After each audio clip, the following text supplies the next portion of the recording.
Bab 1328, Lencana Prajurit Dewa. Kuswan, omong kosong apa yang kamu bicarakan? Kenapa kamu berbicara seperti itu kepada Pak Agam? Kamu bahkan menghinanya sebagai pengkhianat. Zafir marah. Jika bukan karena Agam, dia sudah mati di perbatasan. Jika bukan karena Agam, data inti sistem gerbang langit pasti sudah dicuri oleh musuh asing. Pemuda yang tidak mencari status atau kekayaan seperti dia malah dituduh sebagai pengkhianat. Zafir tidak akan pernah menerimanya. Zafir, aku hanya menebak. Kenapa kamu begitu panik? Jangan-jangan tebakanku benar? Kuswan berkata dengan mengejek. Beraninya kamu! Terdengar teguran marah. Yipno datang. Komandan Yipno? Sebagai wakil ketua tim proyek, Kuswan sering berurusan dengan beberapa orang militer. Tentu saja dia sangat akrab dengan Komandan 9 Alam Surgawi Yipno. Kuswan, siapa yang memberimu nyali untuk mempertanyakan wakil Komandan 9 Alam Surgawi? Yipno menghardik dengan marah. Seluruh tubuh Kuswan bergetar dan pupilnya melebar dengan cepat. Termasuk para dosen dan mahasiswa di sekitarnya. Mereka juga memandang Agam yang masih tenang dengan tidak percaya. Kamu adalah wakil Komandan 9 Alam Surgawi? Kuswan gemetar saat berbicara. Seolah-olah dia telah disiram seember air es, seluruh tubuhnya sangat kedinginan. Guru muda yang tampak biasa ini ternyata adalah wakil Komandan 9 Alam Surgawi. Ini tidak masuk akal. Namun, kata-kata ini diucapkan Yipno. Bagaimana mungkin salah? Yipno, kulihat ada banyak orang di tim peneliti inti yang tidak berguna. Sudah saatnya dibersihkan. Agam berkata sambil menggendong Delia dan melirik Yipno. Benar yang kamu katakan. Yipno mengangguk. Melihat hal ini, Kuswan dan yang lainnya menjadi lebih tercengang. Yipno adalah panglima tertinggi. Mengapa nada percakapan ini seolah-olah Agam yang panglima tertinggi? Jika Yipno tahu apa yang dipikirkan Kuswan, dia pasti akan mencemooh. Wakil komandan? Panglima tertinggi? Apa Agam peduli gelar-gelar itu? Jabatan wakil komandan itu hanyalah sebutan saja. Bisa dibilang, jika Agam bersedia menerima tugas dan melupakan kebenciannya, dia bahkan sudah lebih dari cukup menjadi penguasa 6 arah inti 9 alam surgawi dengan kekuatan dan kemampuannya. Tentu saja, ini tidak mungkin. Namun, itu sudah cukup untuk menunjukkan kekuatan dan pengaruh Agam tidak bisa lagi diwakilkan oleh sebuah gelar. Hebat, wibawa yang besar sekali! Bibir Kuswan gemetar. Dia menatap Agam dan berkata dengan galak. Terus kenapa kalau kamu adalah wakil komandan 9 alam surgawi? Memangnya kamu boleh menuduh orang yang baik dan melindungi pengkhianat begitu saja? Kuswan Sobirin! Kamu lancang! Yipno menghardik dengan marah dan pandangannya garang. Apa Kuswan memang begitu berani sejak lahir? Tentu saja tidak. Dia punya dukungan. Kalau tidak, bagaimana mungkin dia masih berani berteriak-teriak setelah masalah menjadi seperti ini?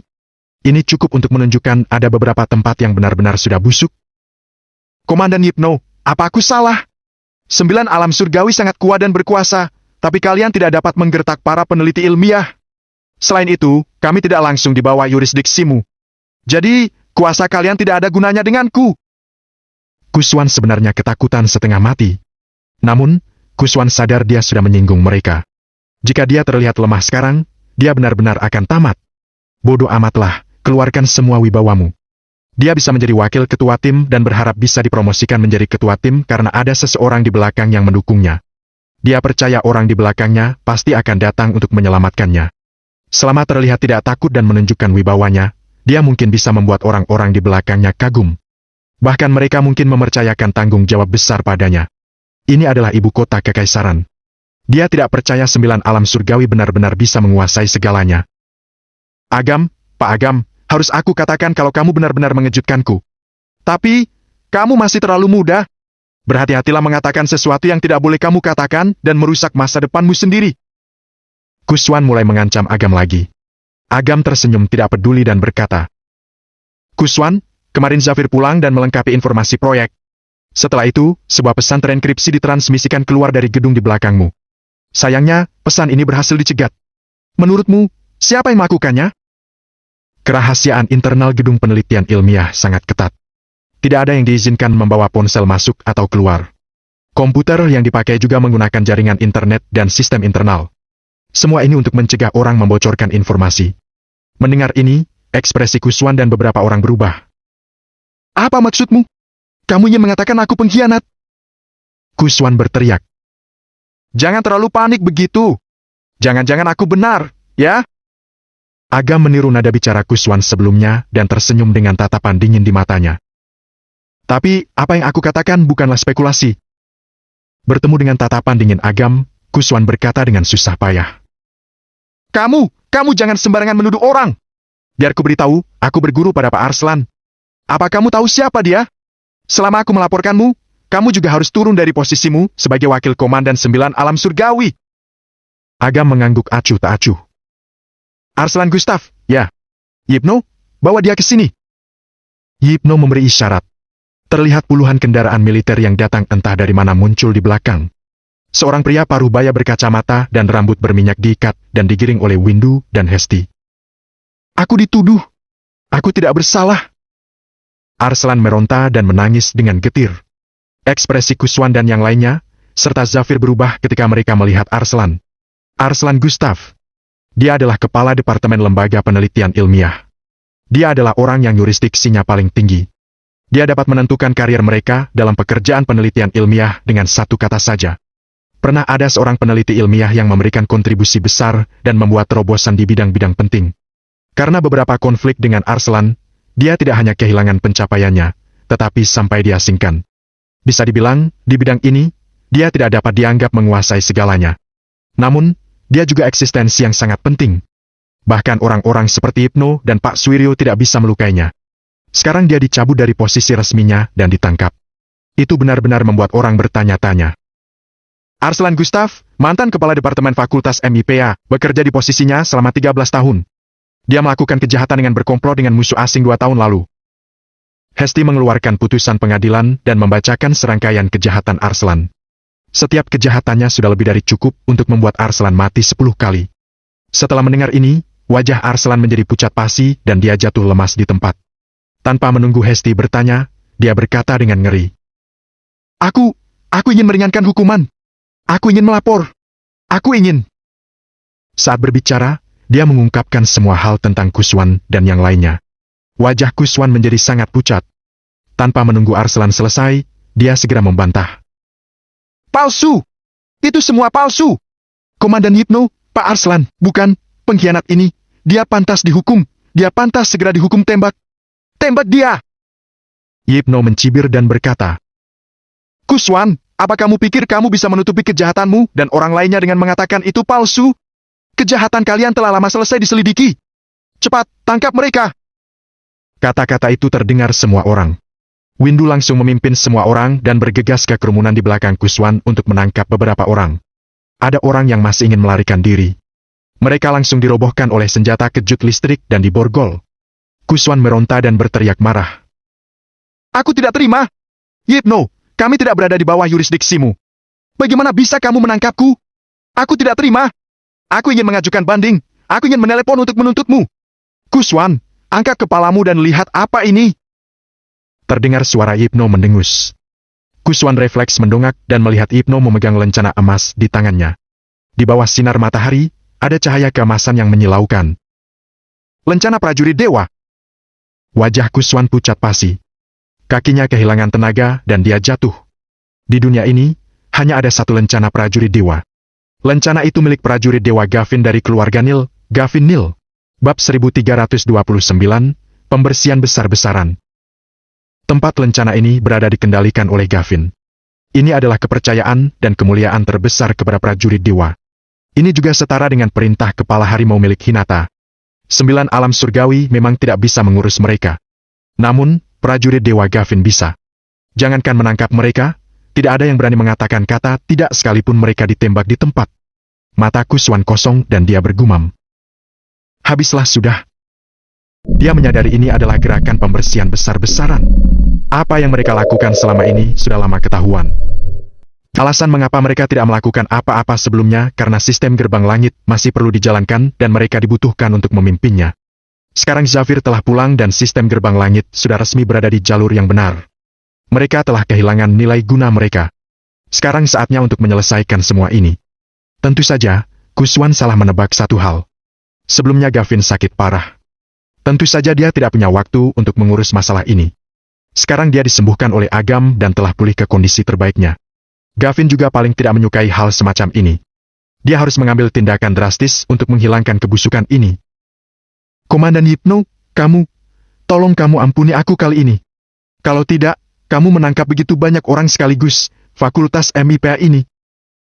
Kuswan masih ingin memohon belas kasihan.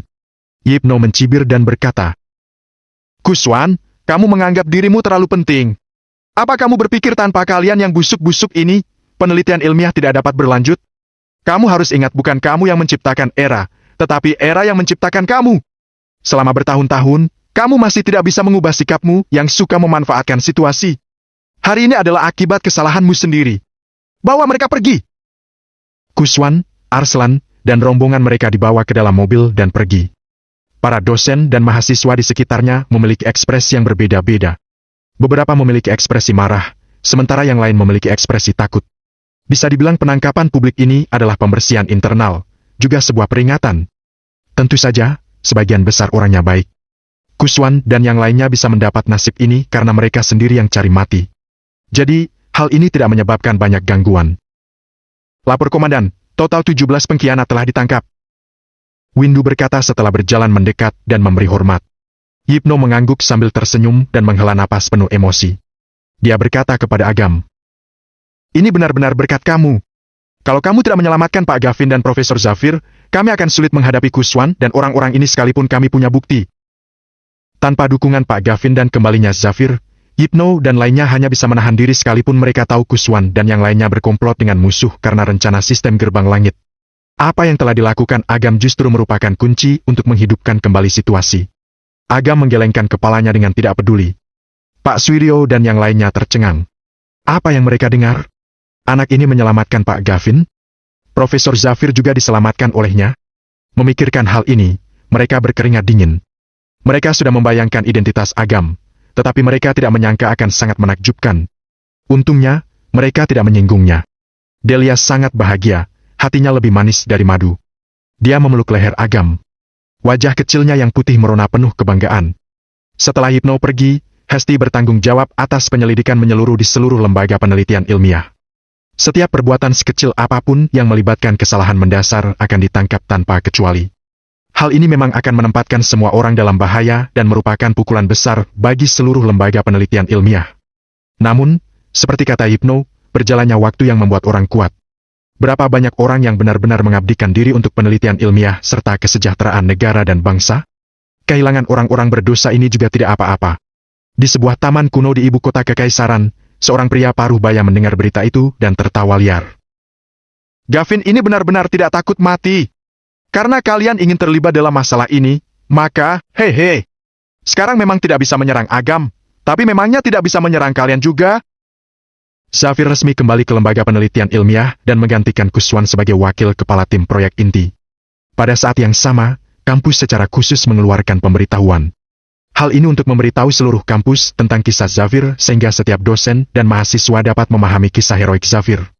Zafir sangat tidak berdaya. Menurutnya, dia tidak layak disebut pahlawan.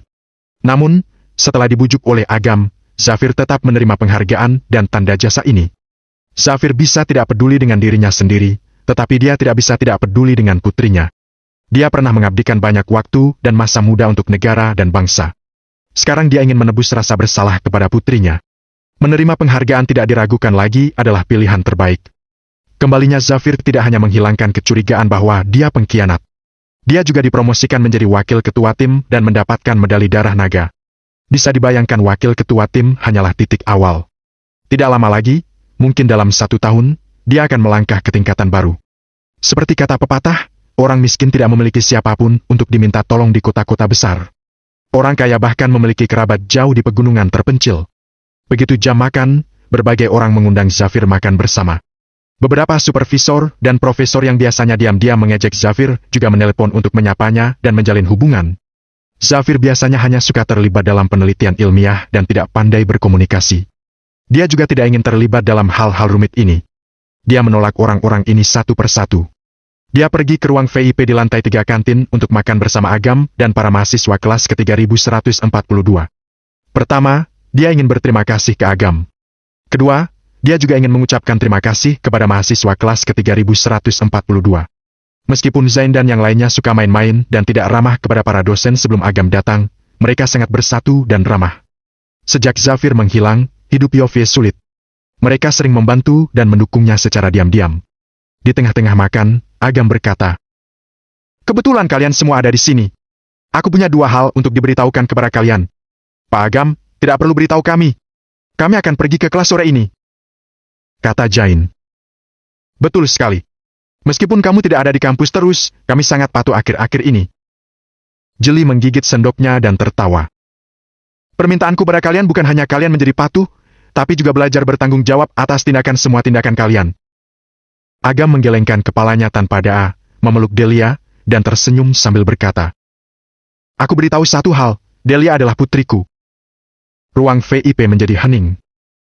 "Oh, oke. Lalu, Pak Agam, apa ini yang ingin kamu katakan?"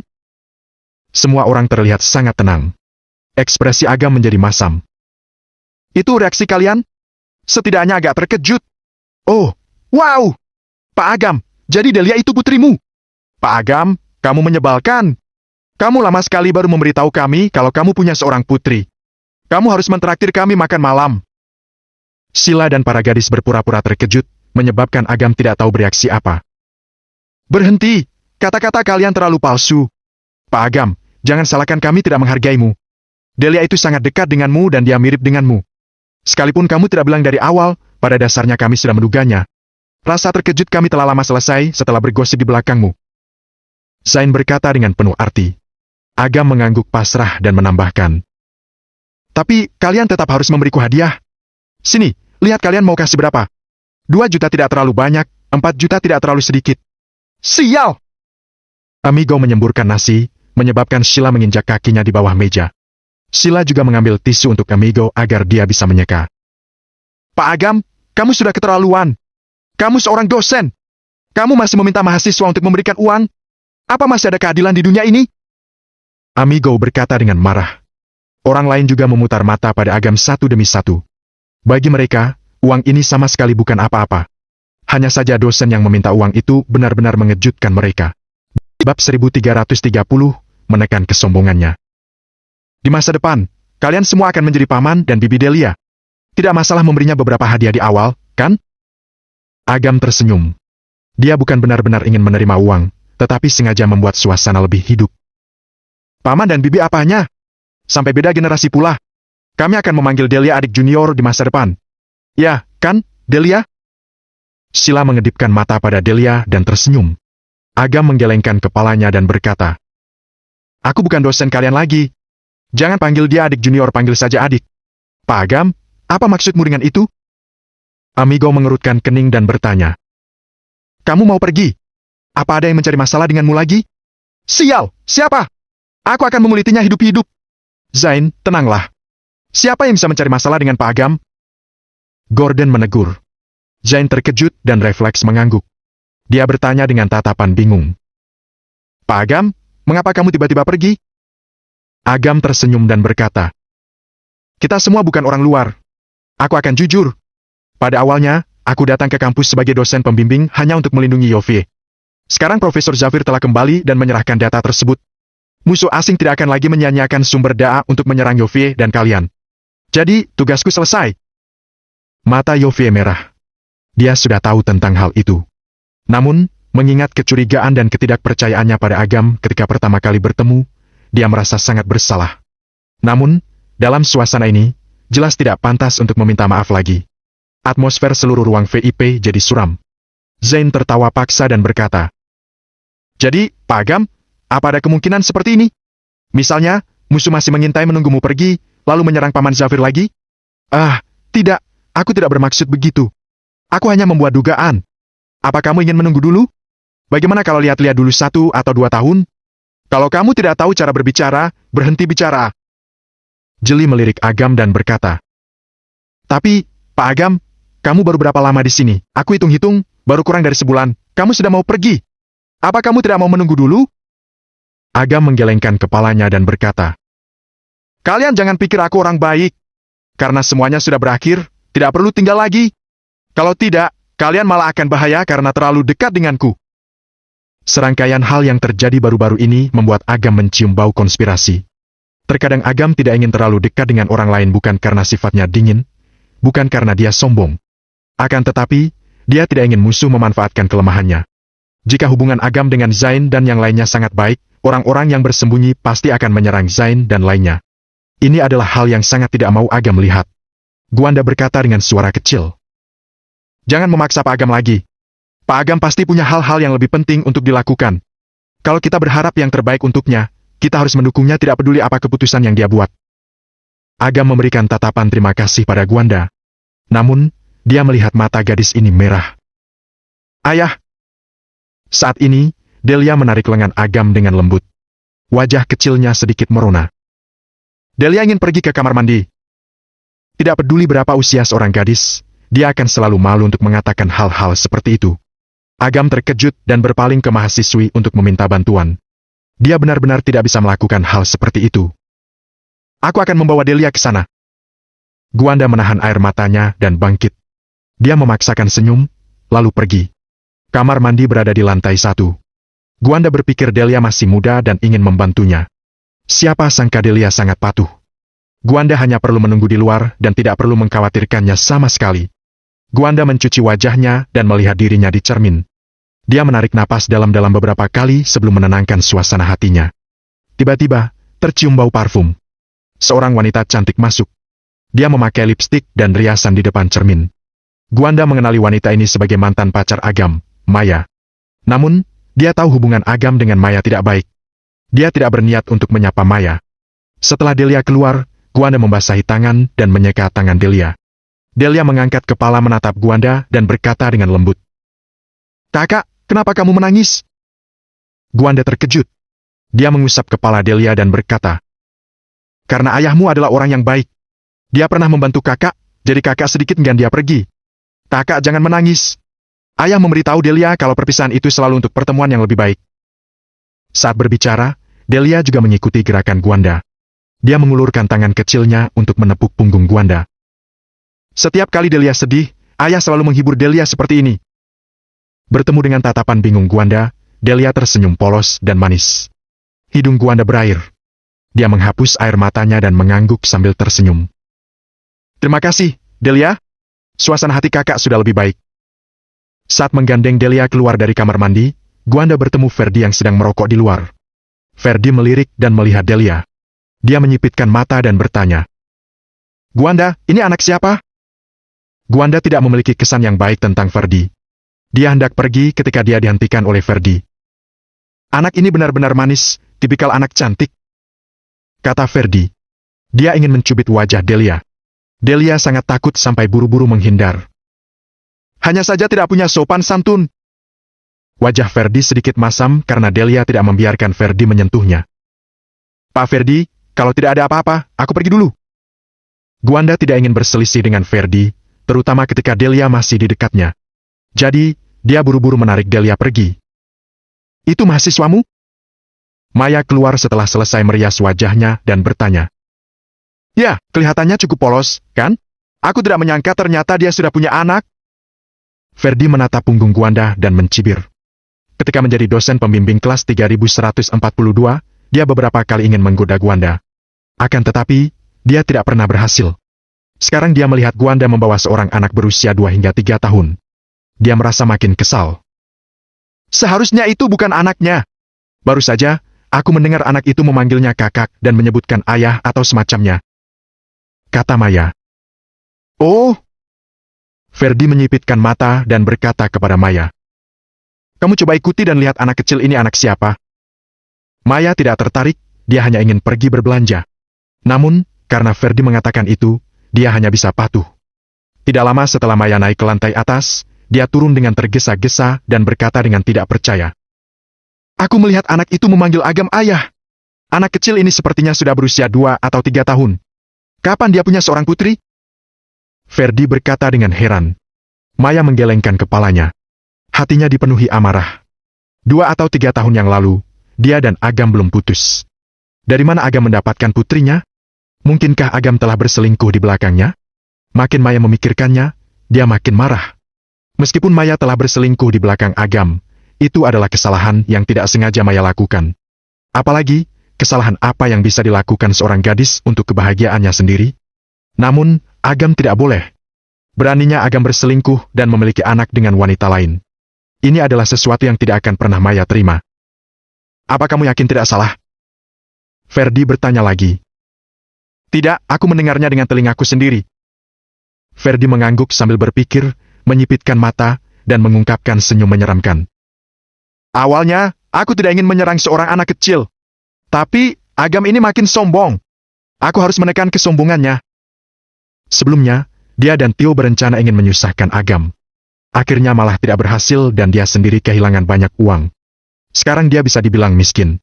Dia pasti tidak akan melepaskan segala kesempatan untuk membalas Agam. Bab 1331, Pak Farid yang lucu. Sayang, apa yang akan kamu lakukan? Cintaku, apa yang ingin kamu lakukan? Tentu saja membuat anak kecil itu kehilangan reputasinya. Jadi Agam akan malu untuk terus datang ke sekolah. Cara ini bagus, tapi masih jauh dari cukup. Ferdi tahu Agam mendapat dukungan dari keluarga Suhardi. Hanya opini publik saja masih jauh dari cukup untuk menjatuhkan Agam. Aku tahu, kata Ferdi dengan senyum keji. Meskipun Agam disuspensi sekarang, dia masih tetap terhitung sebagai dosen. Hei, kalau aku ingin menyusahkannya, aku pasti membuat hidupnya melarat dan dia tidak akan pernah bisa membalikan keadaan lagi selama hidupnya. Sayang, jangan menyembunyikannya lagi. Apa idenya? Maya bertanya dengan genit. Kamu ingat kejadian tadi pagi, kan? Aku tahu. Pertunjukan yang besar. Bahkan kendaraan militer datang ke sini. Apa yang terjadi? Kuswan dari Lembaga Penelitian Ilmiah dan beberapa pekerja lama penting telah ditangkap karena pengkhianatan negara. Katanya bahkan Komandan 9 Alam Surgawi telah datang. Aku pikir lebih baik memanfaatkan kesempatan ini untuk memfitnah Agam dan mengirimnya ke penjara.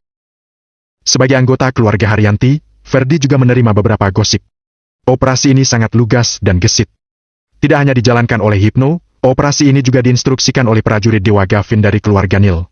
Di tengah situasi kacau ini, sekalipun Agam memiliki hubungan yang baik dengan keluarga Suhardi, dia pasti akan diselidiki begitu ada bukti dia adalah pengkhianat.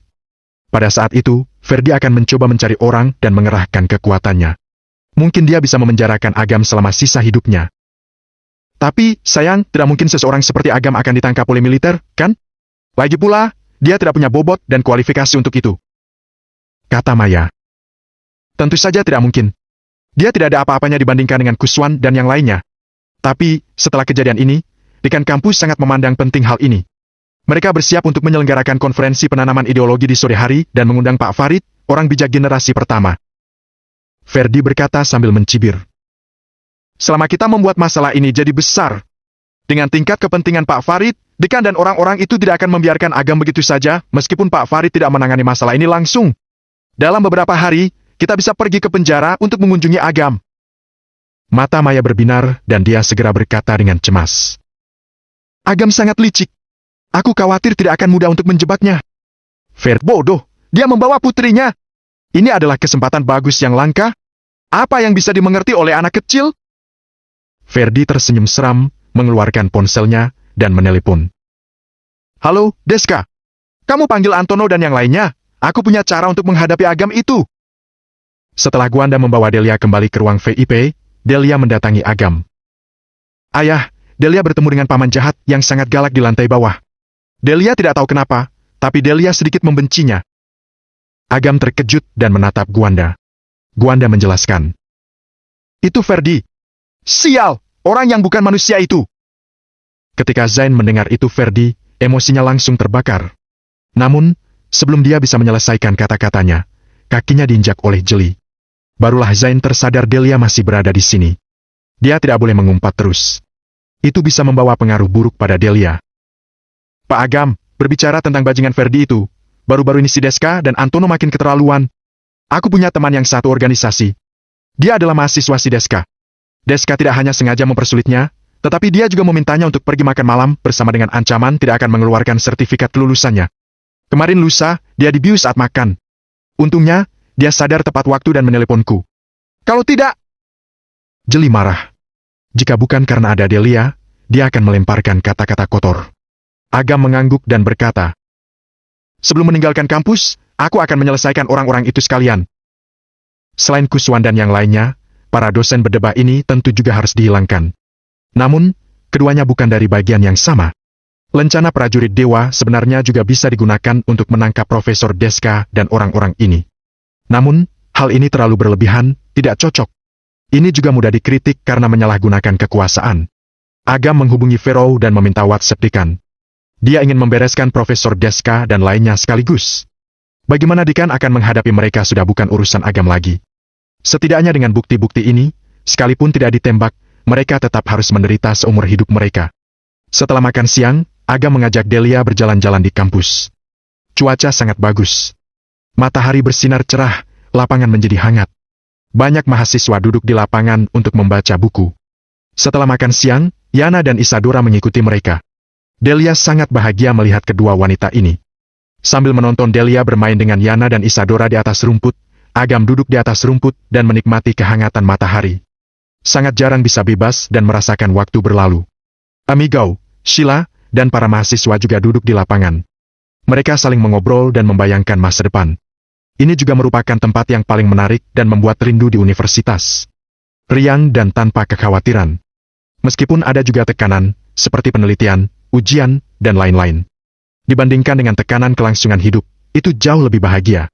Sekitar pukul 1, Pak Farid menelepon. Kakek Farid, ada apa? Agam bertanya sambil tersenyum. Aku mendengar dari Hypno kamu berada di kampus? Pak Farid bertanya dengan tersenyum. Ya, Anda akan datang. Sesuatu terjadi di kampus pagi ini. Muridku itu memintaku untuk memimpin penanaman ideologi. Agam mengerti. Ini seperti dugaannya. Setelah pembersihan dan kejadian tadi, pasti akan ada beberapa perubahan. Meminta Pak Farid datang ke kampus tidak diragukan lagi adalah pilihan terbaik. Nak. Pak Farid ragu-ragu dan agak malu. Anda bilang saja, apa putrimu ada di kampus? Agam bertanya dengan aneh. Kakek Farid, apa Anda ingin bertemu Delia? Pak Gavin sudah bertemu dengannya.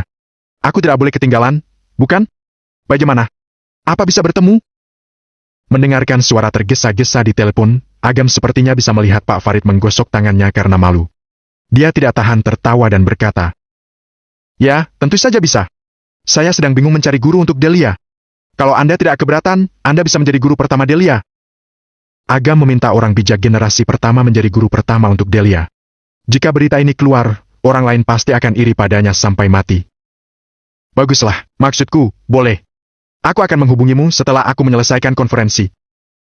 Pak Farid masih ingin menahan diri, tetapi suaranya yang bersemangat tidak dapat menyembunyikan emosinya saat ini. Sekitar jam 1:30, Zain dan yang lainnya pergi ke kelas. Yovie, Gwanda, Irfan, dan Yusman fokus pada penelitian. Mereka menghabiskan sebagian besar waktu mereka di laboratorium. Karena Insai dan Zafir, mereka memiliki minat yang kuat dalam penelitian senjata. Mereka ingin mengubah arah penelitian dan mengembangkan senjata yang kuat untuk mempertahankan negara mereka. Zafir sangat senang. Meskipun Yovie dan yang lainnya awalnya tidak mempelajari senjata, mereka pintar dan memiliki dasar pengetahuan yang kuat. Sekalipun mereka belum pernah bersentuhan dengan bidang ini sebelumnya, mereka akan segera berkembang selama dibimbing untuk berubah. Zafir menelpon meminta izin. Dia ingin memindahkan putrinya dan ketiga orang lainnya ke bawah bimbingannya. Dengan statusnya saat ini, sebenarnya dia tidak perlu meminta izin sama sekali. Atasan tidak akan protes sekalipun dia langsung melakukannya tanpa melapor. Namun, Zafir merasa tetap harus sopan. Zafir sama sekali bukan orang yang menyalahgunakan kekuasaannya dan menyombongkan diri. Awalnya, para dosen di tim peneliti sangat sedih. Keempatnya adalah para genius terbaik. Namun, siapa yang bisa menolak seorang ayah yang meminta putrinya? Saat orang itu menyetujui, Zafir bisa mendengar desahan kesal lawan bicaranya melalui telepon.